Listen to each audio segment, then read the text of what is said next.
Friends, SV Karunan சமணம் பேசுகிறேன். என்னடா புகையாக வந்து பார்க்குறீங்களா? என்ன கமெண்ட் பாருங்கள். ஏசி போட்டு ஐடியில் உட்காந்தா இதுதான் உங்களுக்கு நிலமை. என்னென்ன மாற்றிக்கிற மட்டும் பாருங்க. இது கம்ப்ரஸர் புள்ளி செட். இது புள்ளி பேண்ட் காயில் பிளேட்டு. கம்ப்ரஸர் வந்து உள்ளே சுற்றி பார்த்தா சீஸ் ஆகிடுச்சு.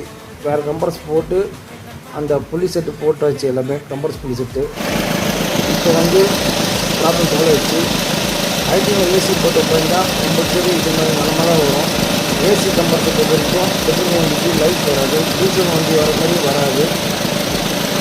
ஐடியில் போட்டு ஏசி உட்காந்திங்கன்னா கம்ப்ரஸ் சீஸ் ஆகிடும். இந்த மாதிரி கம்ப்ளைண்ட் நடக்கும் கம்பல்சரி உங்களுக்கு. மெயினாக இந்த வீடியோ வந்து கால் டாக்ஸி நம்பருக்கு ஷேர் பண்ணுங்க. ஏன்னா நிறைய பேர் நைட் ஓட்டுறாங்க, நைட்டில் ஏசி போட்டு படுத்துக்கிறாங்க. இந்த மாதிரி பார்த்தோன்னா சீக்கிரமாக மானிட்டர் ஆகிடும். இது பார்த்தா தெரியும் உங்களுக்கு. இதுதான் மேண்ட் காயில். இது வந்து கிளச்சு எங்கேஜ் பண்ணோம், கம்ப்ரஸர் கிளச்சு. அது அப்படியே தீஞ்சி போச்சு. அந்த பிளேட்டு பார்த்தா தெரியும் உங்களுக்கு, தனியாக வந்துச்சு. மெயினாக வந்து வீடியோ லைக் பண்ணுங்கள், ஷேர் பண்ணுங்கள், கமெண்ட் பண்ணுங்கள், சப்ஸ்கிரைப் பண்ணுங்கள். Thank you friends.